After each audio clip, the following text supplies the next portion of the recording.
नमस्कार। चलिए आज बात करते हैं भारत के एक ऐसे राज्य की जो अपनी लोकेशन, अपनी आर्थिक ताकत और अपनी गहरे इतिहास की वजह से देश के लिए बहुत ज्यादा जरूरी है। आज हम यही समझेंगे कि आखिर हरियाणा इतना महत्वपूर्ण क्यों है और कैसे ये पॉलिटिक्स से लेकर इकोनॉमी तक हर फील्ड में अपनी एक खास जगह बनाता है। आपने ये बात शायद कई बार सुनी होगी कि हरियाणा को उत्तर भारत का प्रवेश द्वार यानी गेटवे ऑफ नॉर्थ इंडिया कहते हैं। पर यह सिर्फ एक कहावत नहीं है, इसके पीछे छिपी है इस राज्य की बहुत बड़ी स्ट्रेटेजिक इंपॉर्टेंस। तो चलिए पता लगाते हैं कि ये टैग इसे मिला तो मिला क्यों। देखिए, किसी भी जगह की अहमियत अक्सर उसकी लोकेशन से शुरू होती है और हरियाणा के मामले में तो ये बात आप कह सकते हैं 100% सच है। भारत के नक्शे पर ये जहां मौजूद है वही चीज इसे इतना खास बना देती है। अगर हम हरियाणा की सीमाओं पर नजर दौड़ाएं तो ये कई बड़े राज्यों से घिरा है। इसके उत्तर में हिमाचल और पंजाब हैं, पूर्व में उत्तर प्रदेश और पश्चिम दक्षिण में राजस्थान फैला हुआ है। लेकिन जो बात इसे सबसे अलग करती है वो है इन सबके ठीक बीचों बीच देश की राजधानी दिल्ली का होना। जरा इस बात पर गौर कीजिए, देश की राजधानी दिल्ली 3 तरफ से हरियाणा से घिरी हुई है। अब इस अनोखी ज्योग्राफिकल सिचुएशन का मतलब ये है कि दिल्ली की हर हलचल का असर हरियाणा पर पड़ता है और हरियाणा के डेवलपमेंट का सीधा असर राजधानी पर। यही करीबी इसे राजनीतिक और आर्थिक रूप से इतना पावरफुल बनाती है। और बात सिर्फ यही खत्म नहीं होती। मान लीजिए आपको उत्तर भारत से देश के पश्चिमी या दक्षिणी हिस्सों में जाना है तो ज्यादातर बड़े नेशनल हाईवे आपको हरियाणा से ही लेकर जाएंगे। यही चीज इसे एक बहुत बड़ा लॉजिस्टिक्स और ट्रांजिट हब बनाती है और सही मायनों में गेटवे का दर्जा दिलाती है। तो ये तो हुई भूगोल की बात। चलिए अब इसके दूसरे स्तंभ की ओर बढ़ते हैं। हरियाणा का महत्व सिर्फ इसकी लोकेशन तक ही सीमित नहीं है, इसकी आर्थिक ताकत भी जबरदस्त है।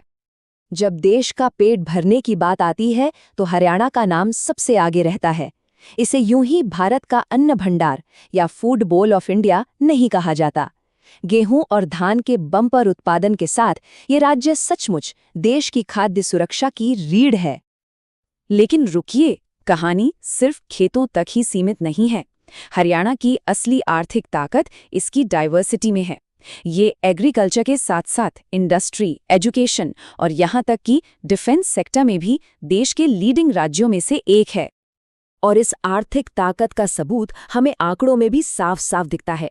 गुरुग्राम जैसे कॉर्पोरेट हब और फरीदाबाद जैसे इंडस्ट्रियल सेंटर्स की वजह से पर कैपिटा इनकम यानी प्रति व्यक्ति आय के मामले में हरियाणा देश के टॉप राज्यों में गिना जाता है। ये यहाँ की समृद्धि और मजबूत आर्थिक नींव को दिखाता है।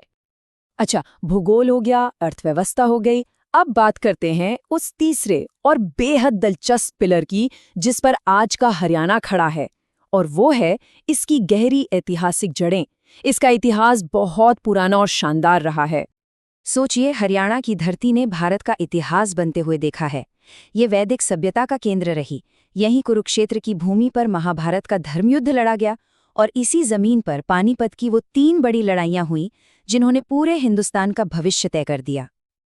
तो इन सभी पहलुओं को ध्यान में रखते हुए आइए कुछ मुख्य प्रशासनिक तथ्यों पर भी फटाफट एक नज़र डाल लेते हैं। आज हम जिस आधुनिक हरियाणा को जानते हैं, एक अलग राज्य के तौर पर, इसका गठन 1 नवंबर 1966 को हुआ था।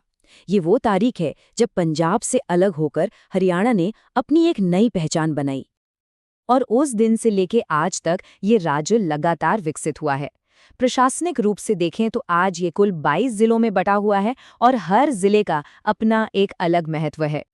तो संक्षेप में कहें तो कहानी ये है कि हरियाणा सिर्फ एक राज्य नहीं है, ये उत्तर भारत का एक प्रमुख केंद्र है, दिल्ली के लिए एक सुरक्षा कवच है, देश का प्रवेश द्वार है और अपनी भौगोलिक और आर्थिक ताकत के दम पर भारत के विकास में एक बहुत अहम भूमिका निभाता है।